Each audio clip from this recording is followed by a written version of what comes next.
Olá, turma! Sejam muito bem-vindos a mais uma videoaula de instalações prediais.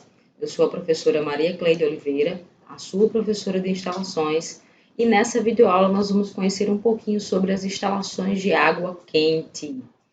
Então, vamos juntos para a nossa aula? Então, pessoal, vamos entender aqui as instalações de água quente. Tá? Antes de falar especificamente das instalações de água quente, é preciso a gente entender que água quente, água fria são instalações que pertencem às instalações hidráulicas de uma forma geral. Então, muitas coisas que nós estudamos para as instalações de água fria, elas são utilizadas também para as instalações de água quente, tá? Então, quando a gente falar de instalações de água quente, a gente vai ter alguns aspectos de dimensionamento que vai alterar também os materiais que vão ser utilizados nas instalações, né, mais especificamente a parte de tubulações, de conexões, e vão ter alguns elementos que vão ser acrescentados à instalação como um todo, para que você consiga obter a água quente, tá? Então, quando a gente fala em instalações prediais de água quente, eu estou falando do fornecimento de água quente, né? Ela representa uma necessidade nas instalações de determinados aparelhos e equipamentos, ou então uma conveniência para melhorar as condições de conforto e higiene em aparelhos sanitários de uso comum, tá?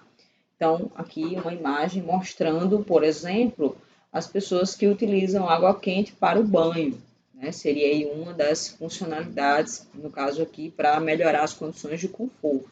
Tá? Mas você pode ter aí também a necessidade de ter, por exemplo, em hospitais, existem alguns pontos de água que são utilizados para esterilização de ferramentas de equipamentos que são utilizados, que têm utilização médica.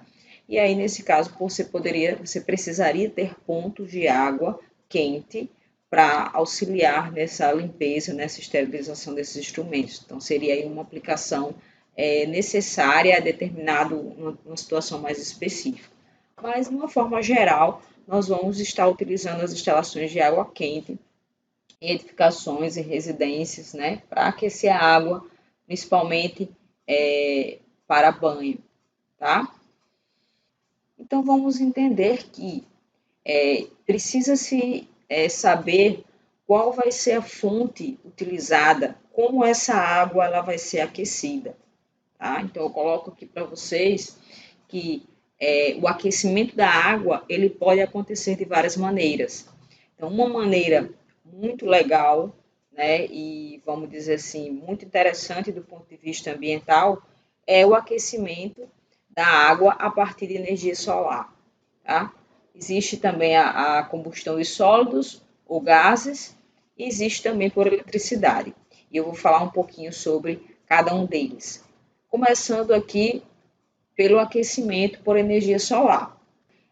Para aquecer a água através de energia solar, precisa-se ter uma estrutura, né, uma instalação específica, uma instalação, diria até especial, que requer um investimento inicial até elevado, né, normalmente, embora isso esteja cada vez se popularizando mais, você tenha cada vez mais disponibilidade comercial desses equipamentos e isso acaba dando um acesso melhor aos valores, aos preços, né?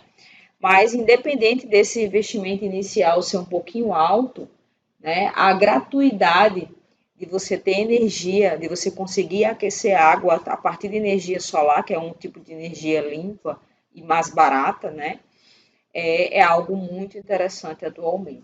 Né? Então, você precisa ter essa estrutura. O que acontece?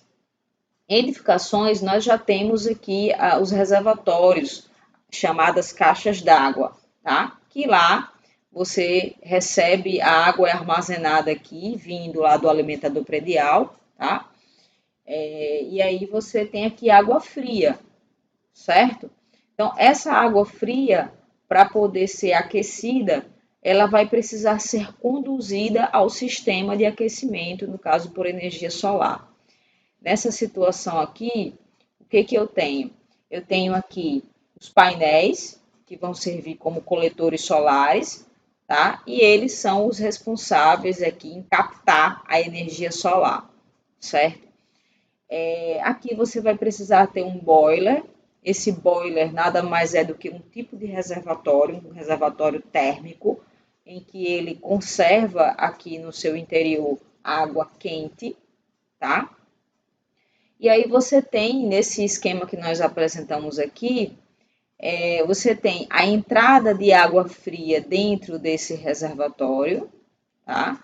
Essa água fria, ela sai desse reservatório e passa pelos coletores solares e ela sai aqui quente, né? Ela retorna para o reservatório quente, tá? E no caso existe aqui uma saída de tubulação que leva essa água para os pontos de consumo, tá?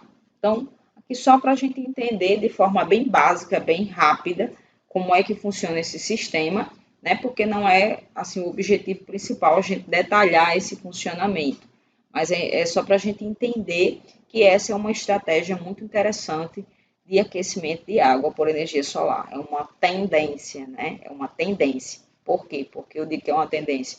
Porque é uma alternativa de utilização de energia limpa, tá? Uma fonte renovável, que é energia solar, tá?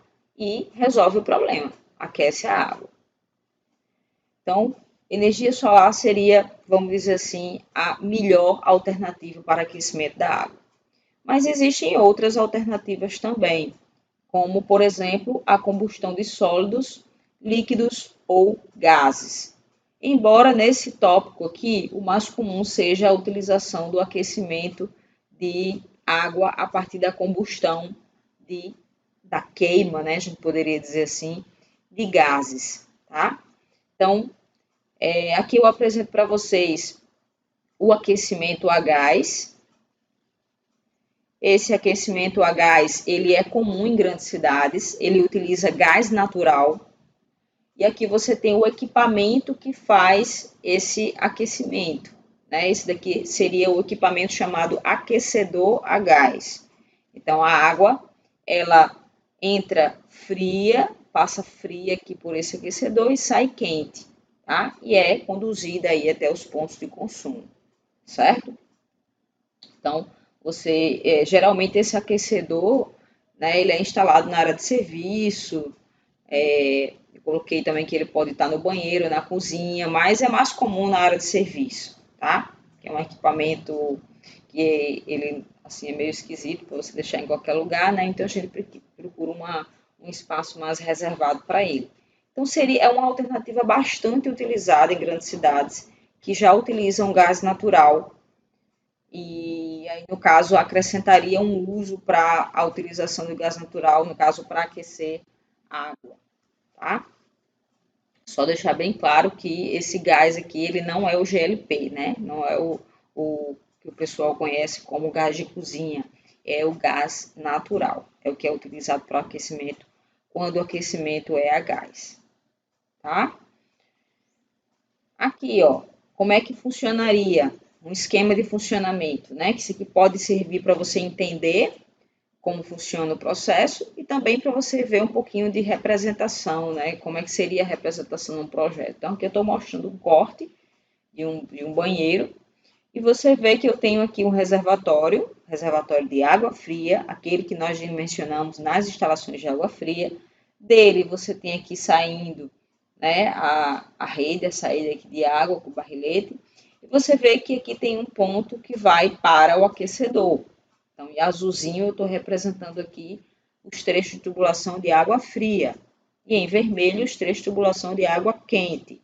Então, eu tenho aqui a entrada aqui no aquecedor, gás, né? Essa água ela é esquentada aqui dentro do aquecedor e ela sai quente, tá? Aqui nesse caso, é uma instalação que está utilizando um tipo de tubulação bem moderna, né? Uma inovação tecnológica na nossa área, que é o PEX. Vocês podem pesquisar sobre o PEX. E é um tipo de tubulação que a característica principal dela é que ela é flexível, né? Então, ela tem aqui uma espécie de barrilete, né? Concentrado aqui, uma caixinha, onde ela recebe aqui toda a parte de instalação de água fria e água quente, e daqui ela distribui para os pontos. Então, por exemplo, aqui eu tenho ó, do aquecedor, vem aqui para essa caixa, para esse barrilete, e daqui eu estou alimentando 2 pontos, né? Se você ver aqui, eu tenho 2 saídas para água quente. Uma está indo para o chuveiro, tá? Você também tem água fria, então você pode utilizar aqui só água fria ou só água quente ou os dois misturados, né? E você também tem outra aqui para o lavatório. Isso aqui é mais comum em regiões de clima frio, tá? No lavatório. Então aqui você também tem um ponto de água quente e um ponto também de água fria, tá?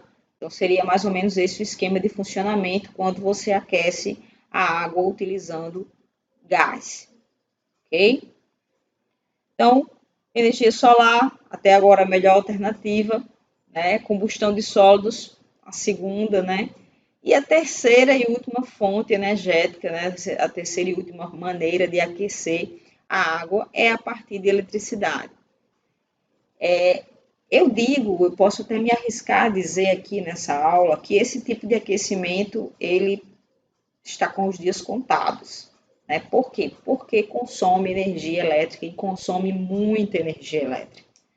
Né? Se você for pegar aqui, eu estou mostrando aqui para vocês 2 formas de você aquecer a água a partir da eletricidade.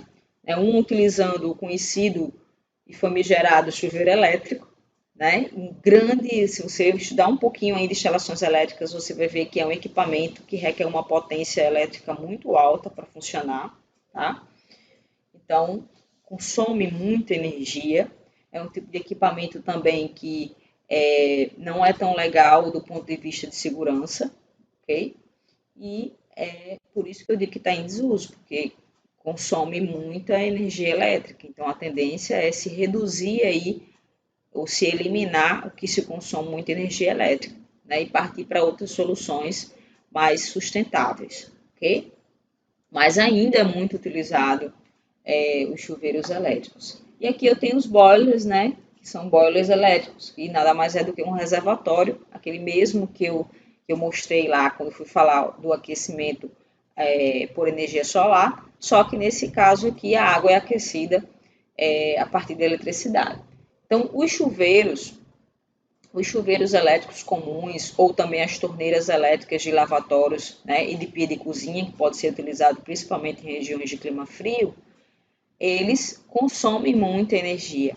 Eles são conhecidos como aquecedores elétricos de passagem ou instantâneos. Por quê? Porque a água entra nele fria, ele passa por uma resistência elétrica e aí ela sai quente do outro lado.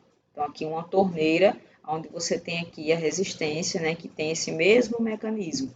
A água passa pelo equipamento, né, então é um aquecimento elétrico, porque utiliza uma fonte de energia elétrica, né, e é de passagem ou instantânea, porque entrou fria, sai quente. E aqui eu tenho os boilers elétricos, tá? Nada mais é do que um reservatório, né? Eu mostrei um pouquinho dele lá quando eu fui falar do aquecimento por energia solar, porque ele também é utilizado para armazenar água naquele sistema, tá? E aqui você vai ter ele é um conhecido aquecedor elétrico de acumulação, que ele tem esse nome de acumulação porque ele acumula água quente, tá? Reserva água quente. Então a água ela é aquecida por uma fonte de energia elétrica e nesse boiler a água ela sai quente desse boiler, a água sai quente desse reservatório, tá bom? Então, com isso, nós podemos perceber aqui as diversas fontes de energia para aquecer a água, né? E a gente vê que o que diferencia um para o outro é o mecanismo mesmo utilizado para que essa água seja aquecida, ok? Quando a gente fala de dimensionamento, né, e em termos de instalações de uma forma geral, né, como eu falei no início do vídeo, tudo que você aprende para instalações de água fria, né, ou a maior parte das coisas, você vai poder replicar em instalações de água quente. Existem alguns detalhes do dimensionamento, né, que eu não vou colocar nessa aula, porque senão ela vai ficar muito longa, mas que são detalhes que vão sendo incorporados aí no dimensionamento e também na parte de projeto. Então, aqui, por exemplo, eu mostro uma dessas diferenças, uma dessas poucas diferenças, que seria o dimensionamento, a obtenção aí do consumo diário. Né? Um dos pontos de partida de instalações hidráulicas é a determinação, é o cálculo do consumo diário, que varia em função da população e do consumo per capita. Tá? A população ela é a mesma que é utilizada nas instalações de água fria, né, para dimensionar as instalações de água fria, e no caso do per capita tem uma variaçãozinha aqui dada nessa tabela. Você vê que aqui considera-se um consumo de 60 graus, né, água aquecida a 60 graus, né, e aqui eu tenho o consumo por dia, tá, o consumo per capita. Então, você vê que uma residência aqui tem 45 litros por pessoa por dia, tá? Então, você tem aqui variações em função, você vê que, por exemplo, o hospital, né, que eu comentei aqui, 125 litros por leito por dia, tá? Então, esse daí seria uma das diferenças de você dimensionar. Um dos pontos de partida aí da parte de instalações hidráulicas é o consumo diário. Então, o per capita ele varia. Você não usa o mesmo per capita para instalações de água fria ou para instalações de água quente, não é a mesma coisa. Tem diferença, como a gente pode ver nessa tabela. Tá bom? Então, espero que essa videoaula tenha sido proveitosa para você. Tá? Espero que tenha sido interessante o conteúdo e até a próxima aula.